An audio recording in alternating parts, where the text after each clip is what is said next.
Sejam bem-vindos do seu, do nosso podcast da construção, o Casa Show, em mais um episódio gravado aqui nos estúdios Stordung, em Alphaville. O meu inglês não é o melhor, não. Tá melhorando, que no melhorando? anterior você quase errou, esse aqui ficou melhor. Esse ficou melhor. Do Renanzão. É isso. Aí na mesa o Renan fazendo aí esse suporte maravilhoso para mais um episódio. Gente, boa ideia, correto? Ótima ideia. Ao meu lado quem está? Edu Justino, o homem mais justo de Diadema e região. É sim ou não?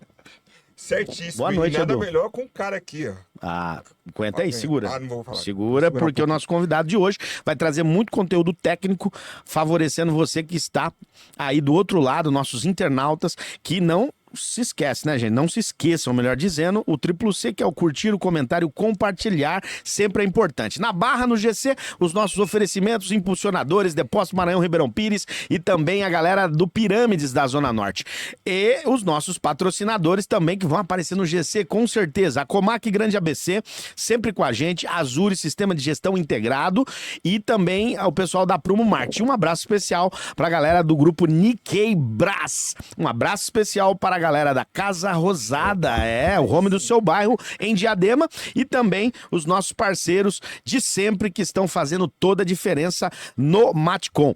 É o Casa Show abrindo e você tem a honra de apresentar. Só apresenta o nome, o primeiro nome, que eu quero. A capivara do homem é grande, viu? Nossa, eu fiquei até assustado aqui, ó. É? Tô até com vergonha. Mas não é vergonha. Estudou pouco, hein? É um prazer aqui agradecer a presença do Rafael aqui.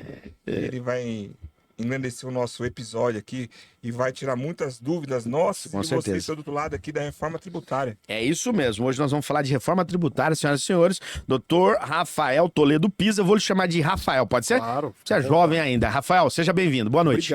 Obrigado pelo convite. Muito bom. Vamos falar um pouco de reforma tributária. Para quem não conhece, o Rafael Toledo, ele é professor de planejamento tributário, tá? Ele é advogado, né, na 33ª subseção da OAB em Jundiaí, é isso? Exato. Faz parte da comissão, vice-presidente? Vice-presidente da comissão. Perfeito. Da OAB de Jundiaí. Além disso, olha só, o homem é economista. Economista. Ele é mestrado em contabilidade, tá? E também é professor na Universidade de São Paulo. Rapidamente, é um currículo, né, bem extenso. Tem muita coisa, só fiz um briefing aqui para resumir. Eu acho que eu mais estudei do que trabalhei na Olha vida aí. até hoje. Talvez tenha sido isso. Aí, Edu. Tá certo aí. Aprende aí, Edu. Não, mas ele tá sendo, como é que se fala, generoso. generoso. Não, tem conhecimento, ele tem vasta bagagem no nosso segmento Matcom. Nós estávamos conversando em off. Ele faz um trabalho magnífico lá com o pessoal do Depósito Brahma, o Tem Alex amigos da em comum. Gemate, e uma outra galera Casa do Bianca. Casa Bianca. Temos pessoal lá da Lockfort, lá de Ilhéus também. Trabalha também fora de São Paulo, né? Fora de São Paulo. E também ele é bastante. palestrante também. Palestrante. E a vinda dele aqui foi por intermédio do pessoal do Anjos do Varejo, né? Vocês viram no episódio anterior que nós gravamos com o Éder Zavata, aqui em Alphaville, e tornamos a gravar com o Dr. Rafael, o Rafael Toledo Pisa, que vai falar de um assunto, gente, que é polêmico, né, Edu? Polêmico, Pra nós, duro, duro. difícil. Necessário. Necessário. Então, você que está do outro lado, não se esqueça, triplo C. Vamos conhecer um pouquinho do Dr. Rafael Toledo, trazendo mais a ideia do Matcom, né, doutor? Porque o nosso podcast ele é nichado, né? Estamos dentro de uma bolha e essa bolha se chama material de construção. Fica à vontade, doutor. Bom, eu acho que a primeira questão que a gente tem que entender aqui, qual é o cenário que o empreendedor no Brasil ele tem que enfrentar. Certo. Tá? E aí a gente tem uma informação relevante que a PricewaterhouseCoopers, que é uma grande auditoria, ela faz um estudo junto com o Banco Mundial, Certo. tá? Para medir a carga tributária das empresas médias aí no Brasil. Certo. Tá? E ela faz um estudo com um conceito que é o chamado Total Tax Contribution Rate, que é basicamente você somar todos os tributos que uma empresa, na média, ela tem que pagar ali em relação à sua atividade produtiva. IRCS, PIS, COFINS, ICMS, IPI, e aí vai. Essas siglas, né? Que muita gente tem uma dificuldade, né? de entender. E aí ela faz a soma desses tributos e ela divide pelo aquilo que seria o lucro da atividade operacional da empresa, tá? Formando um índice que para medir essa carga do que você tem de negócio.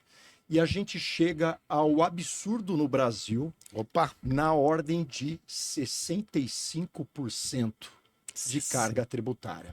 Ô louco, Rafa. Pode chamar de Rafa? Desculpa. Claro, fica à vontade. Pô. Meu filho é Rafa, né? É Rafa. Não, Manda um abraço pro a Rafa. gente não tem frescura aqui, não. Um abraço pro filho do Edu, Rafa, né? Tá em Jundiaí Tá em também. Jundiaí. Tá fazendo medicina lá. também? Tá fazendo- Opa, medicina, você né? dessa cidade, eu não sabia, não. Eu rodei com muito óleo. Sem óleo, rodou sem óleo. Ou não era o óleo ideal, né? Mas olha, Edu, 65%? 65%. É interessante a gente analisar esse número, porque para cada R$ 100 que você gera de lucro do negócio, você tem equivalente a um sócio, tá, que fica com outros R$ 65, que é o próprio governo. Tá? Então, realmente é um número muito absurdo. E se a gente compara com outras economias da OCDE, por exemplo, esse índice chega a algo em torno de 40%. Então o Brasil está aí 25% acima dessa média. Exatamente. Média é isso. E tem um outro número que chama muita atenção, que é a questão relacionada à quantidade de horas que você gasta para cumprimento de obrigações acessórias. Boa, essa é boa. Que é o que é. Você tem que ter contador, você tem que ter área fiscal dentro das empresas.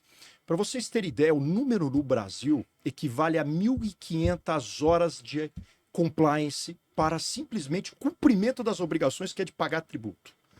Né? Olha, esse número é tão absurdo que o segundo colocado é a Venezuela, que fica em torno de 1.000 horas. Então nós estamos em primeiro lugar disparado. 50% a mais. 50% a mais. Um país desenvolvido ali, né, dentro de uma questão regular, fica algo em torno de 300 horas de compliance. E isso é aquele cenário que a gente observa de que não há dúvidas no Brasil de que a gente precisa de uma reforma tributária. Tá? É exatamente esse cenário que a gente vivencia e o empresariado aí nos últimos 20, 30 anos convivendo com essa grande imbróglio que nós temos. Agora há uma questão, e me permite, Edu. Não há dúvidas, a fala do Dr. Rafael, sobre que há necessidade. Agora, né, a fala aposta e a maneira com que está sendo, como foi aprovada, como está encaminhada a reforma, está dentro dos parâmetros ou o senhor tem algumas ressalvas? Eu tenho muitas ressalvas. Muitas ressalvas. Muitas Bora ressalvas. Porque é aquela questão, né, que a gente precisa de reforma tributária, todo mundo sabe. É uma necessidade, né? Mas de boas intenções o inferno está cheio. Tá cheio. Né? E como que a gente tem que falar? Eu não gosto nem da expressão reforma tributária. A gente deveria falar em reformas tributárias no Brasil. E por que eu falo isso? Isso é o próprio governo já tem comentado. Porque nós estamos vivenciando uma reforma sobre consumo, que ela é relativa ao tal do IBS e da CBS, Imposto sobre Bens e Serviços e Contribuição sobre Bens e Serviços, que ela tem como bojo a substituição dos tributos correntes, certo, como o PIS, a COFINS, o ISS, o ICMS, o IPI. Certo. Essa primeira reforma, ela já está acontecendo agora em 26.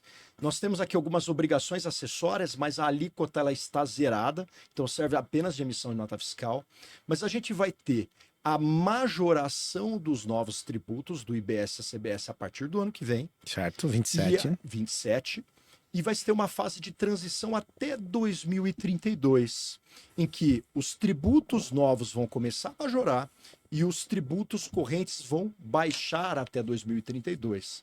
Ao passo que no 1º de janeiro de 2033, nós teremos a lógica do novo sistema tributário completo no Brasil. Né? E esse é um dos aspectos que eu comentei, essa é a reforma tributária sobre consumo. Certo. E aí você me perguntou, Rafael, você tem restrições contra a reforma tributária? A gente tem várias. Certo. Tá? Uma das principais é que qual que é a alíquota aplicável? Porque o IBS e a CBS, ele segue um modelo que a gente está acostumado no mundo inteiro, certo, que é a questão do imposto sobre valor adicionado, que é a ideia de você ter um tributo que ele vai aumentando somente sobre aquele valor que se adiciona na cadeia produtiva. Tá? Hoje no Brasil a gente tem uma loucura, porque o resto do mundo trabalha com o tal do IVA. certo, E a gente está substituindo o nosso sistema extremamente complexo com vários tributos, PIS, COFINS, ICMS e IPI, por uma lógica muito melhor, Certo. que é de um imposto, de um IVA dual. Por que dual? Porque tem o IBS e a CBS, um de esfera federal e outro estados e municípios. Só que a grande crítica é que a alíquota vai ser aplicada nesse IVA. Por quê? Existe uma resolução do Senado que ela prevê uma alíquota do IBS e de CBS na ordem de 26,5% de alíquota teto. Tá. Boa. Tá. Todo mundo falava em 30, então limite 26,5 máximo. 26,5. Isso nos coloca no segundo lugar de maior alíquota do mundo do imposto sobre valor adicionado. Mas houve um papo aí que é... Segundo. Rafael, houve um papo aí que esse número não tá fechado, né? Isso é real ou não? Perfeito o seu comentário. Por quê? O que acontece? Essa é a alíquota máxima, mas cada um dos estados vai poder definir aquela alíquota que seria aplicável a determinado estado. Certo. Então, o que a gente tem aqui é uma projeção. Uma projeção. Se vocês perguntarem para qualquer pessoa no mercado, qual vai ser a alíquota aplicável do IBS e CBS para o ano que vem? Só quem está lá dentro da Receita que vai poder falar, porque ninguém do mercado sabe. Tá? A gente tem só aí... incógnita, né?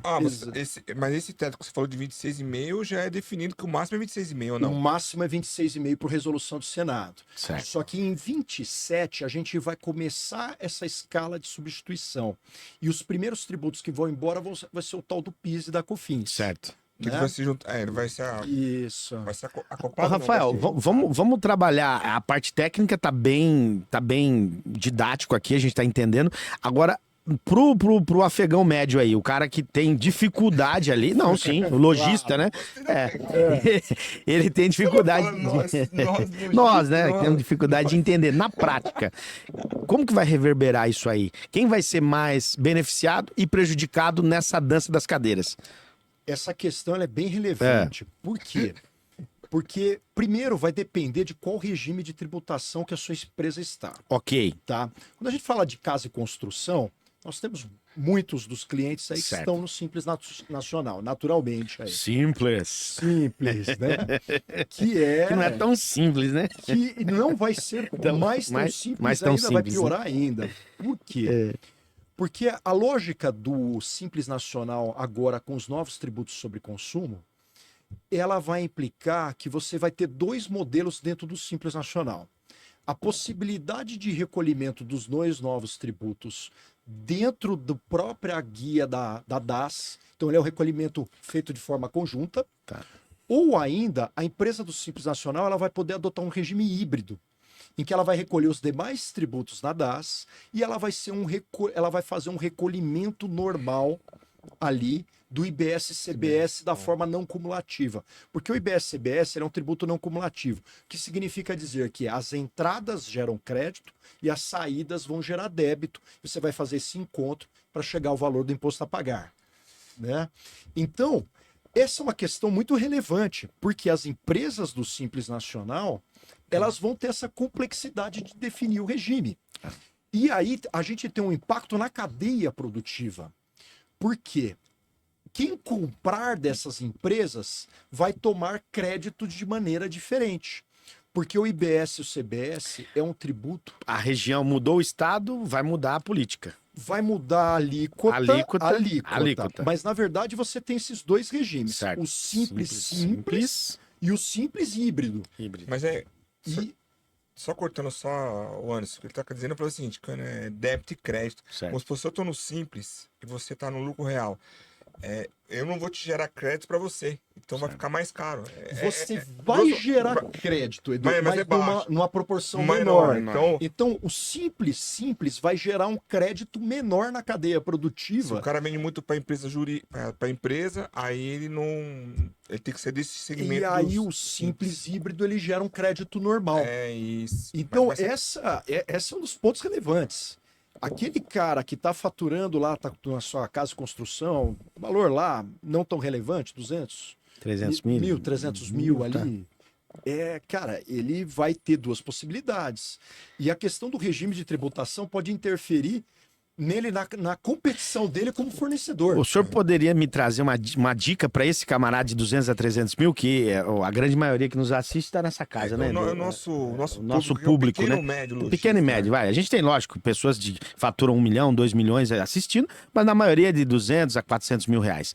Qual a dica que você dá para esse camarada? O que eu acredito é que ele vai ter que avaliar dentro dos clientes dele, ele fazer uma análise relevante ali do que ele tem de venda para entender o perfil do consumidor dele. Tá. Porque pode ser que o consumidor dele seja uma pessoa que vai ter interesse em tomada de crédito.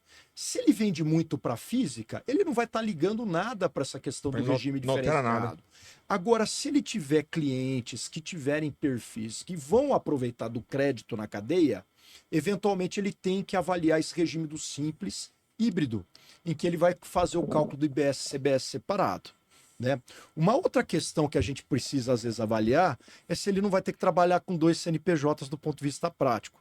Muito embora eu já alerto que existe todo um risco da atividade operacional, porque a Receita Federal ela tem uma posição muito clara. Tá? Toda vez que você faz um planejamento de estruturação societária, de reorganização, que o fim é estritamente economia de imposto, o fisco fala que não vale. Né? Opa, boa. Uma situação, o cara cria vai 2 CNPJ rodando no mesmo local, é isso? Exato. Olha, isso é uma das grandes questões que o pessoal sempre acaba perguntando. Rafael, você é autuado por ter várias operações? O que eu coloco para vocês é isso. Existe uma norma no Brasil, que é a norma geral antilesiva. Então, todo planejamento que você tem lá, que o fim é estritamente fiscal, o fisco vai falar que não vale. Mas as autoridades fiscais, elas têm uma dificuldade em termos de fiscalização. Por isso que a gente percebe que existe o tal do condomínio do Simples Nacional, que é o cara que às vezes está operando lá com 5, 6 CNPJs, tudo no mesmo local, no mesmo endereço. Rafael, qual a sua opinião? Olha, se o fisco te pegar, você vai ser autuado, né? Bom, mas qual a capacidade de fato de fiscalização? Ela é relativa, porque eu dou um número de ouro aí para vocês, tá, Edu? Opa! No Brasil, quando a gente fala de Receita Federal, o número de ouro é 380 milhões de reais. A partir desse momento, você é um grande contribuinte no Brasil. Tá? E os dados da Receita Federal, que elas lançaram um pouco tempo atrás, isso corresponde a 0,01% das empresas no Brasil. Mas que elas têm um faturamento do que a Receita Federal equivalente a 60% da arrecadação da Receita Federal do Brasil. Então, você imagina, esse número 0,01% das empresas responde a 60% que a Receita Federal arrecada. Então, existe um olhar muito clínico para essas empresas. Para as empresas pequenas, a questão é muito mais básica do que o pessoal imagina. Isso ela tem a ver com o quê? Cruzamento de informações eletrônicas. E aí está o grande perigo para as pequenas empresas que têm algum histórico de informalidade. Por quê? Porque você não está brigando com o fiscal. Você está brigando com uma máquina que vai fazer o cruzamento lá do cartão de crédito, vai fazer o cruzamento do Pix. Né? É isso que, na verdade, as pequenas empresas têm que tomar cuidado. Agora uma pergunta. Quando o senhor abordou a situação do 2 CNPJs, isso é recorrente, isso acontece... não acontece, né? Não. Só na Alemanha, né? Na Alemanha. Só no Brasil, não. Mas assim, o cliente... Eu conheço clientes que tem a loja e ali tem um CNPJ. E aí tem o pátio. Às vezes é na rua em frente ou no final da rua. E aí ele usa ali como também mais um CNPJ. Como é que fica essa situação? O critério, a questão é o seguinte, conforme eu comentei, do ponto de vista prático, existe uma dificuldade das autoridades fiscais fiscalizar esse pequeno contribuinte. Vamos ser francos. Vamos ser francos, tá? Mas a gente não tem que pensar só em esfera federal. Não, claro. A gente pode pensar estadual, e aí o número abaixa muito, a gente tem a percepção que na torno ali de 60 milhões, o cara já vira alvo direto de fiscalização. Está fazendo estadual. Agora, o pequeno, o risco dele é muito da questão de cruzamento de informações eletrônicas. E aí, a questão é que ele pode ali receber uma informação, um auto de infração, uma fiscalização eletrônica sem saber o que está acontecendo. né? E aí, respondendo primeiro direto aqui, esse pequeno, ele pode usar estruturas dessas de mais de um CNPJ, desde que essa estrutura tenha substância em relação aos seus negócios. E o que é substância? Será que ele consegue ali efetivamente fazer com que sejam 2 negócios? Pô, eu vou pegar a casa de construção, eu vou separar ali. Olha, eu vou pegar a parte mais tijolo, né? Básico ali. Vou trabalhar com uma unidade produtiva. Vou trabalhar com o segundo CNPJ. Com acabamento, por exemplo. Desde que ele tenha lá. Tem uma questão no tributário que a gente fala o seguinte. Me conte teu planejamento, né? Se eu tiver vontade de dar uma risadinha, que você tem risco de autuação. É mais ou menos isso. Porque você começa a fazer perguntas pro empresariado. E aí você fala, olha, eu tenho 3 CNPJs operando. Mas aí o cara fala, tudo no mesmo endereço. Quem são sócios? São os mesmos. Mesma conta de água, mesma conta de luz. Aí não faz sentido. Mesmo site. Eu falo, cara, você está fazendo errado. Será que você não conseguiria dividir esses negócios em atividades produtivas separadas? Porque aí você vai dentro da legalidade. A palavra importante é substância dos negócios. É ter atividades de fato produtivas. Porque senão eu vou ficar no risco. Rafael, mas o risco de autuação, ele é baixo? Ele é baixo do fiscal vir bater na tua porta. Mas a questão do cruzamento de informações eletrônicas é uma fase que a gente vivencia. E a inteligência artificial está aqui, não é só para a gente. A gente não sabe ainda como que o fisco vai utilizar dessas ferramentas agora num futuro próximo, né? Então, te respondendo, o cara que está com 2, 3 CNPJ, ele está fazendo errado. Certo. Se ele vai ser autuado ou não, não é um risco tão direto. Do meu histórico, a gente tem uma base ativa lá, umas 180 empresas que eu atendo todo mês. Você fala, Rafael, você tem histórico de autuação? Normalmente vinculada à denúncia. Tá. Né? Um concorrente denunciou o outro. Tá. Né? Ou fiscalização eletrônica mal cuidada. Porque o cara estava lá com nota fiscal, aí ele tem uma irregularidade, aí ele não percebe o sistema eletrônico. Você quer ver um ponto interessante que o pessoal passa batido? A maioria das fiscalizações em nível federal e simples nacional, elas não são a pancada da autoridade fiscal. Não vem o auto de infração de uma vez. Vem um comunicado falando aqui, encontrei uma inconsistência, dá para você me explicar o que é isso? E se você corrigir essa inconsistência nessa fase, normalmente essa intimação, ela é uma intimação que ela permite que o contribuinte esteja em espontaneidade. O que é o significado dessa espontaneidade? É que o contribuinte ele pode se denunciar. Ele mesmo. Regularizar, que chama. Regularizar a situação. E a vantagem é que essa regularização, ele pode até escapar da multa moratória, tendo que pagar apenas a Selic do período. Boa dica, hein? Boa. Agora, se o cara vai lá e não atende essa fiscalização eletrônica, isso pode virar uma fiscalização in loco. E aí vem o fiscal mesmo e, obviamente, ele vai apurar todas aquelas irregularidades. Mas, professor, um adendo. Tem muito lojista que não sei se é uma desculpa clássica lá na Alemanha, aqui no Brasil não. O meu contador não me avisou. Não estou sabendo. Acontece isso? Olha, pode acontecer. Pode acontecer de botar a culpa no contador. Mas a Receita ela vai atrás de onde está o dinheiro. Onde está o dinheiro, né? Tá. Então ela vai dar lambada na empresa. Né? E aí, eventualmente, até tem uma conversa um pouco diferente. Foi culpa do meu contador. Né? Eu não tive nada a ver com isso. Não adianta, ele vai autuar a empresa. Sim, claro. E aí, a questão é que o pessoal acha que você pode estar seguro. Porque, olha, eu contaminei a empresa, mas a Receita ela vai muito atrás também da pessoa física. Pessoa física, né? Tá, dos proprietários. Dos proprietários. Porque o que acontece? Para fins tributários, diferentemente do direito civil, você não precisa ter aquela incidente de consideração de personalidade jurídica. Eu vou falar o português prático. É uma ação específica para eu desconsiderar a PJ para em cima da PF. A Receita Federal, ela pega, com base no artigo 135 do CTN, ela fala a responsabilidade dos administradores por atos contrários à administração. E aí, o que é um ato contrário à administração? Pode incluir muita coisa. Sim. Tá? Até a falta de uma ata de deliberação de dividendos da sua empresa pode ser considerado, na interpretação da Receita, um ato atentatório à administração. Suficiente para o fisco, numa autuação na PJ, e em cima do teu patrimônio pessoal.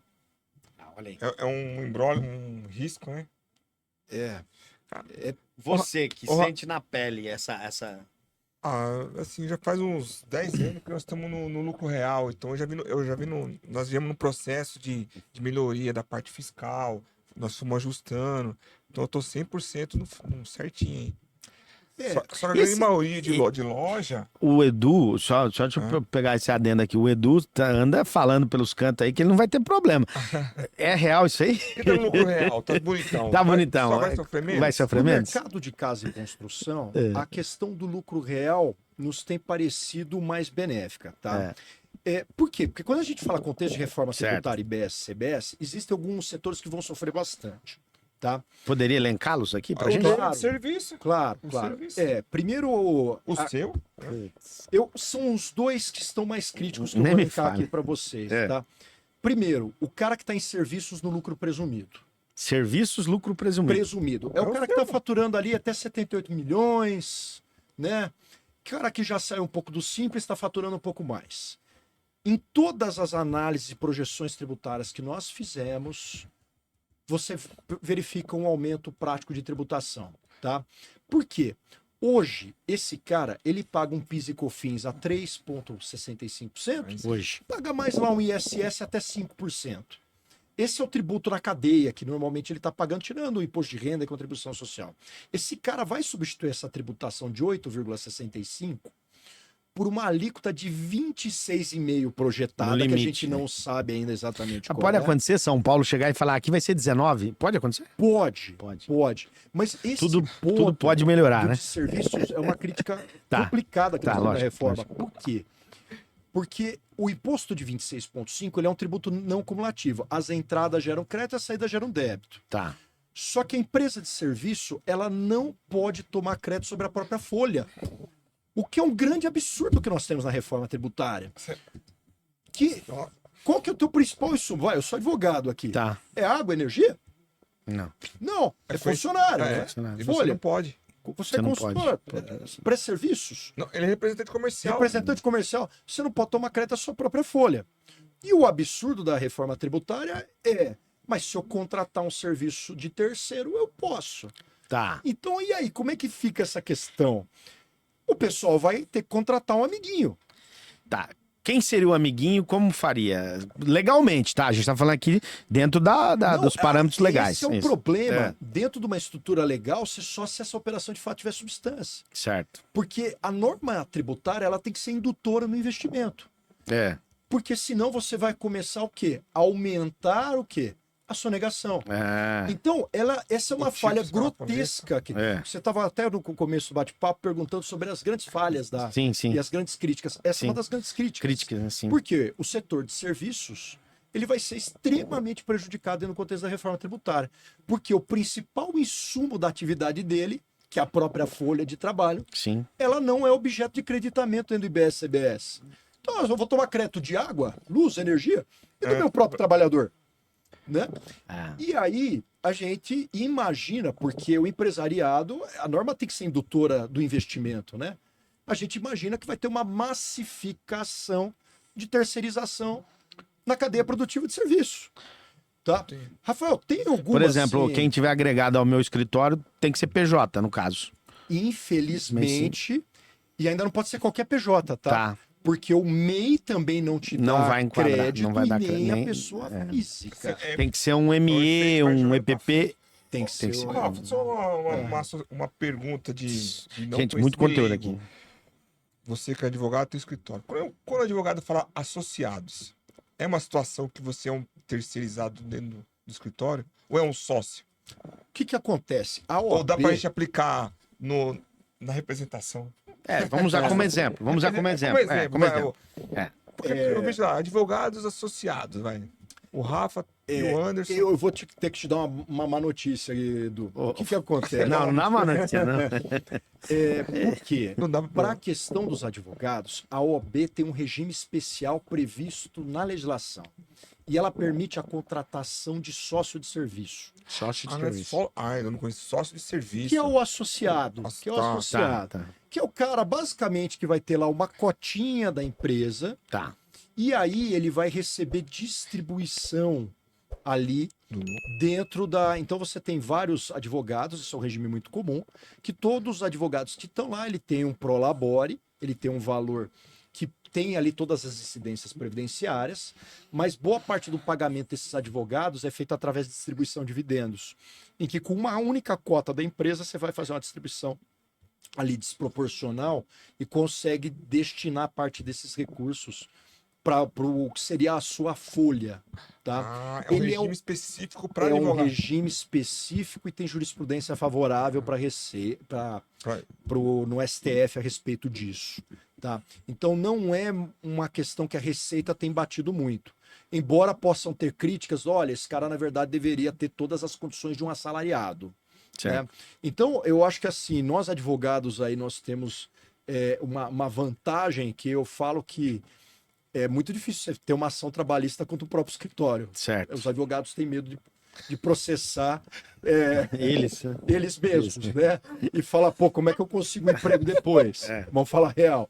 Mas, na verdade, existe sim toda uma proteção e ordenamento da própria legislação da Ordem dos Advogados do Brasil. Mas, muito embora, eu vou ser franco com vocês, tá? Nós aqui no escritório, você equipara um CLT do ponto de vista prático. Por quê? Porque você não vai querer ter... É uma questão até de remuneração, de prática de remuneração. Então, um advogado, ele recebe nesse regime, mas você tem equiparação em termos de 13º. Eu só queria ver se eu colocava ele como associado. Anderson Almeidinha associado. Não, mas você sabe que essa questão ela é interessante, porque ela pode ser utilizada em determinadas questões, em determinados modelos específicos. Se você tiver um cara que trabalha para você, tá? E ele tem todas as características de trabalhador, onerosidade, né? Subordinação, e aí ele vai ter todas... Você pode ter o teu contrato, você pode chamar ele do que ele quiser. Ele vai ter uma relação trabalhista. Isso não vai funcionar. Mas para a sociedade, esse pode ser um modelo interessante, em que você tem lá um sócio de serviço e um sócio de capital. Sim. Né? Sim, entendi. E aí, esse modelo, você vai ter a distribuição de dividendos para suas atividades. Dá para fazer no contrato numa empresa? De Matcom, vai? Daria para fazer. Vou contratar o Almeidinha não, Anderson, como um sócio de serviço. Sócio de serviço. Mas, de fato, ele tem que exercer atividade profissional. Não, trabalhando. Mas ele tem que ter, dentro da lógica trabalhista, ele tem que se exercer, de fato, como um sócio, e não como um trabalhador, um empregado. Como sócio. Mas esse modelo é interessante quando você monta as sociedades que uma pessoa tem capital e a outra pessoa vai exercer as atividades operacionais ali. E um erro muito comum é você montar a sociedade com 50% e 50% de participação. Por quê? Porque você não sabe se ele vai dar conta de fato de bater firme no trabalho e exercer essas atividades. Você, sócio de capital, você pode e é recomendável que você fique lá com 99% capital social. E você vai fazer um programa em que ao tempo ele vai adquirir aquelas demais cotas. Entendi. E isso não impede de você descolar a distribuição através de um contrato, de um acordo de cotistas. Não quer dizer que o cara vai receber 1% da... Não, vocês podem dividir 50% os lucros, mas na verdade um vai ter 99% do capital e um vai ter 1%. E aí com o tempo você vai colocar condições para ele alcançar as cotas e comprar as cotas. Essa é uma grande vantagem, porque todo contrato tem que ser pensado para dar errado. Sim. Então vai que ele não consegue exercer aquele trabalho. Vai que ele não bate as metas esperadas como sócio de serviço. E aí você consegue espirrá-lo com uma maior facilidade. Pô, faz sentido. Cuidado, não me espirra assim não, hein? Pelo amor de Deus. Não espirrar não, sério. Beleza. É que eu tô com 90... Não, tô com 51%, 49%. Tá 49%? Esse modelo aí... Eu acho que ele tá com 99% e eu com 1%. Porra, da hora, cara. Ai, Interessante. cara. Eu sei que o nosso tema era reforma tributária, mas estava batendo uma conversa e tem alguns amigos lojistas, nós estamos passando por uma situação, a maioria, com sucessão. E eu sei que você também, como é um escritório que atende não só a parte tributária, mas é uma pergunta. Quando chega um certo tempo de maturação numa empresa, tem que ter um processo sucessório escrito no papel. Isso uma forma jurídica. Para não ficar, porque geralmente tem famílias envolvidas, né? Sem dúvida. Olha, esse assunto eu vou tomar a liberdade de entrar mais do lado do meu sócio, que senão eu acho que até o Leonardo é a pessoa. Mas a questão é o seguinte: a ideia do chama planejamento patrimonial e sucessório. Patrimonial porque envolve dinheiro, sucessão porque envolve o quê? A questão de você passar o patrimônio para as próximas gerações, né? E aí, a ideia principal do planejamento patrimonial sucessório é você descer o patrimônio de forma vertical. O que é isso? Significa dizer, eu tenho lá o patriarca, a matriarca da família, vai descer para os filhos, para os netos, assim por diante. Porque em razão das relações pessoais, você começa a ter os agregados. E aí você pode, por questões de casamento, outras pessoas terem acesso a esse patrimônio. Então, a ideia de você desenvolver um planejamento patrimonial acessório é exatamente fazer com que aquele patrimônio desça de forma literalmente vertical para aqueles herdeiros que são do seu interesse, né? E a questão que você tem é, se você não fizer a sucessão, você não decidir como que você vai tocar o seu patrimônio, a lei vai decidir por você. Então você tem oportunidades de fazer o direcionamento. E o planejamento patrimonial sucessório, ele é uma atividade tailor-made. O que é? Feita para cada um. Porque às vezes numa estrutura familiar simples, um mero testamento pode ser suficiente para você fazer uma sucessão adequada. Ou você pode, dentro de grupos aí, de mercados aí, casa de construção, o cara começa a ter um monte de imóvel. Certo. E aí você vai falar da tal da holding, né? Da holding imobiliária. Bom, aspas. Isso acontece muito na Alemanha, não aqui no Brasil. Não. É isso, né?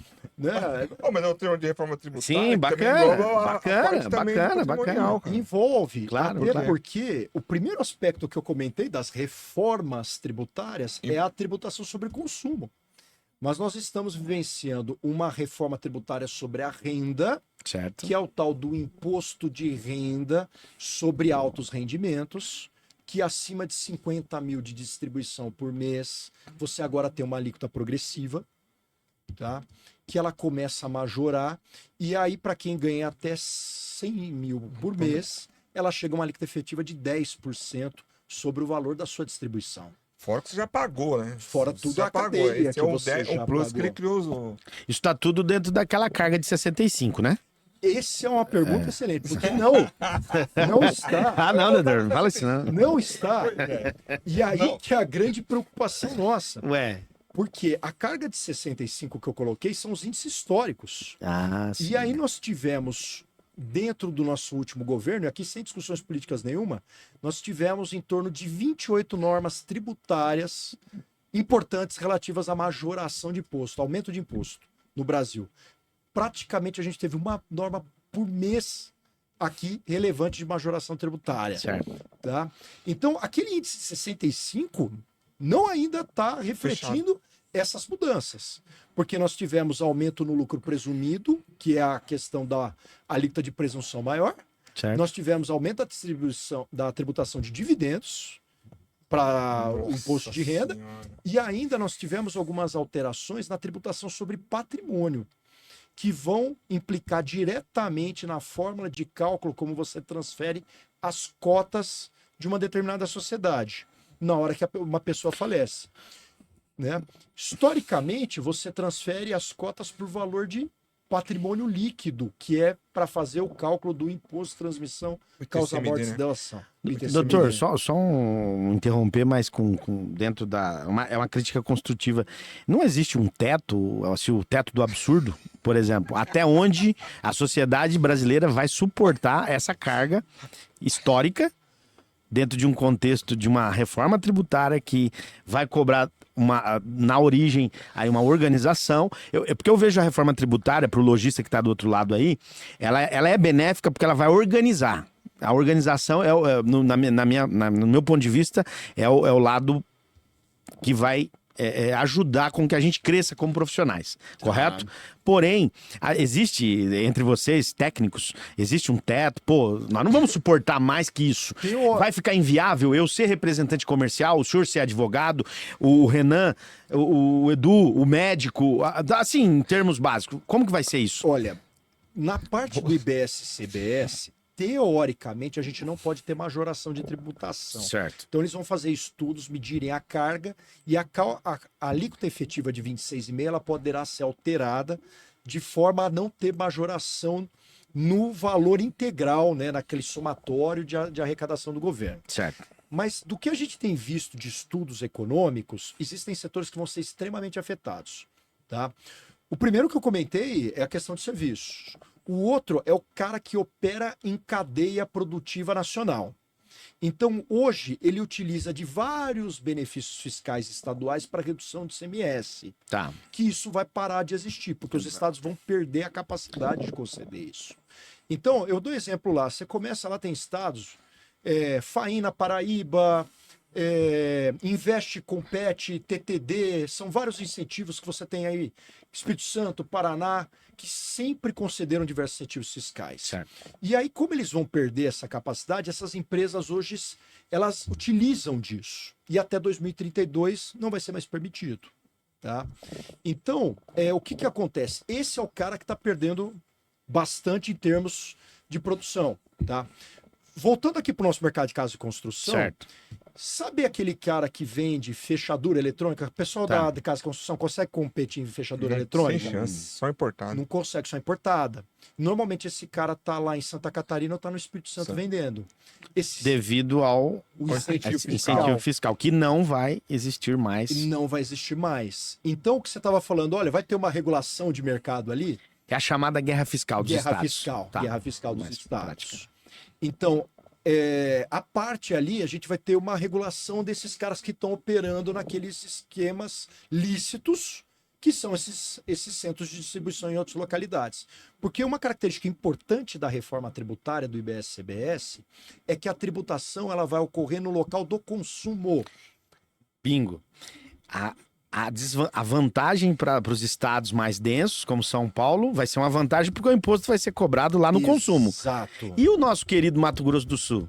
E o nosso querido Goiás? E o nosso querido Distrito Federal? Como fica? E é até interessante, eu estava no Mato Grosso do Sul, lá na Semadesc, que é a Secretaria de Finanças deles lá, conversando com uma pessoa muito importante. Ele falou, Rafael, cara, eu trouxe milhares de empresas aí nos últimos anos para cá, e eu vou perder a capacidade de conceder incentivos. Correto.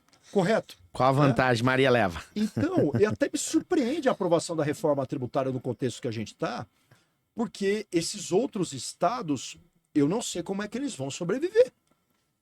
E até internamente já se está discutindo, falando da reforma da reforma. Por quê? Porque, cara, como é que eu vou conseguir manter esses outros estados se a tributação é sobre consumo? Esse é um aspecto interessante. Sabe aquele vendedor que pagava a tal da DIFAL? O DIFAL, nossa, DIFAL galera. vai acabar DIFAL, porque a tributação ela já ocorre na onde está o consumidor. Então a gente imagina que, olha, quem opera em São Paulo, né, já não está operando de forma incentivada, ele pode até aumentar sua competitividade no contexto da reforma. Porque vai acabar tudo, a gente vai deixar de uma forma linear. Os estados só vão ter a capacidade de definir a alíquota. É como o senhor já retorna, só para não perder o raciocínio, as indústrias automobilísticas, né, que saíram de São Paulo para Minas, Bahia, migraram para esses estados. E hoje, talvez, com a reforma, vai ser interessante eles estarem lá e não aqui? Podem sair dos estados e voltarem para São Paulo. Mas aí uma coisa que eu tenho que ser franco com vocês, tá? A gente já percebeu um movimento também Saída Brasil. Saída Brasil. Saída Brasil. Eu já tenho clientes que estão indo para o Paraguai. Tá?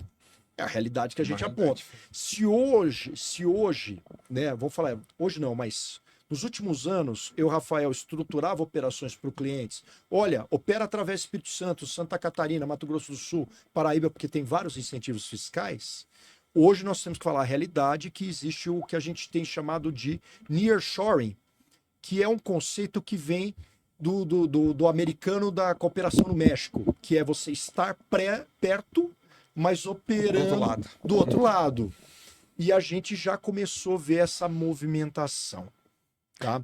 Nós já tivemos 2 clientes ano passado que foram para o Paraguai, nós estamos com mais 3 clientes abrindo operações no Paraguai. Né? Exato. E é uma movimentação que isso não é um movimento, então, de narrativa, é efetivo, isso está acontecendo. É efetivo. Tá. Só que não é aquele movimento que o cara vai fechar a unidade industrial dele aqui. Sim, ele abre uma planta lá. Ele abre um pezinho ali. Saiu na mídia, por exemplo, que a Lupo foi para o Paraguai. A Lupo foi para o Paraguai. Mas não foi a Lupo fábrica toda. Sabe qual foi o investimento lá, Edu? 30 milhões. Ínfimo, né? Para a Lupo não é nada.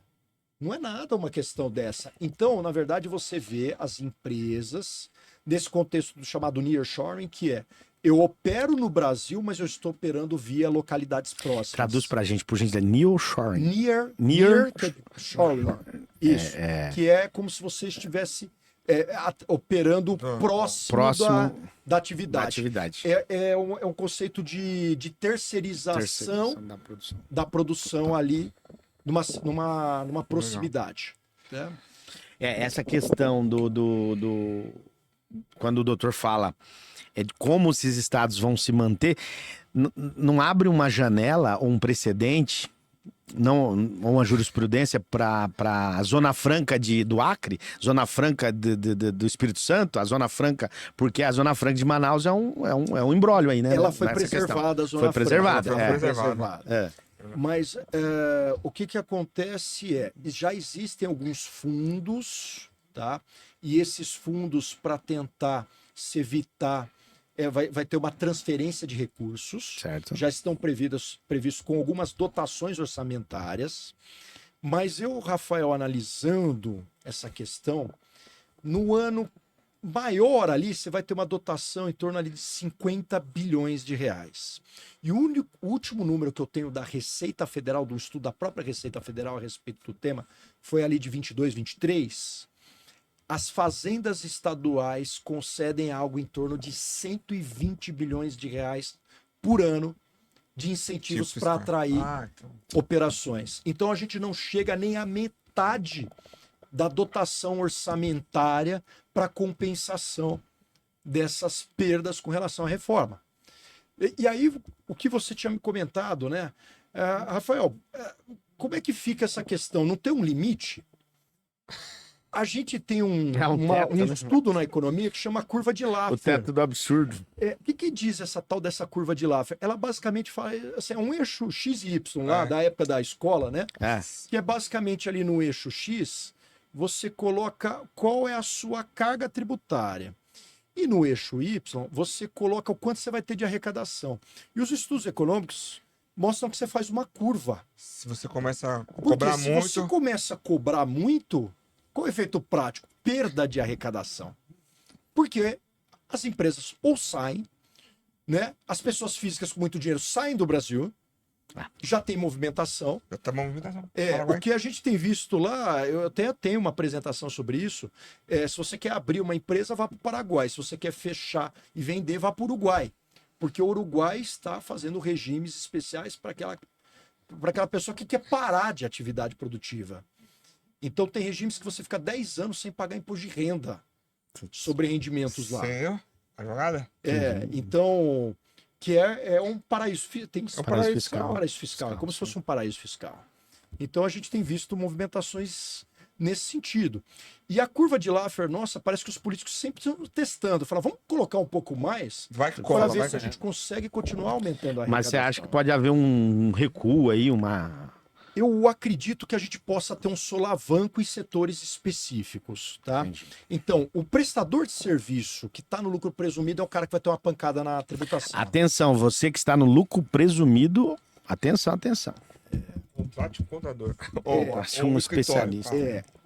Outras questões. A parte da construção civil que está intrinsecamente ligado ao mercado de construção, a gente também tem visto majoração da tributação da carga efetiva dentro do contexto da reforma tributária. Certo. Tá? Então, a cadeia produtiva nossa pode sofrer. Certo. E a gente já tem uma Selic absurda, Nossa. a gente já tem uma das taxas de juros mais altas do mundo, e nós vamos ter um imposto sobre valor adicionado, o segundo mais alto do mundo. Então, o cenário realmente nos parece bem complicado. Bem complicado e desafiador. Mr. Anderson, chegando ao fim? Temos quantos minutos aí? Não, já estourou. Já estouramos o tempo. Opa! Você não tem nenhuma... Parece que começou, né? Quando o assunto é bom, a coisa interessante. passa rápida. A gente só tem a agradecer você que está do outro lado aí, fazendo o seu comentário. Pode mandar o seu comentário aqui pra gente. Com certeza o doutor, na possibilidade, vai estar respondendo você também no chat aí.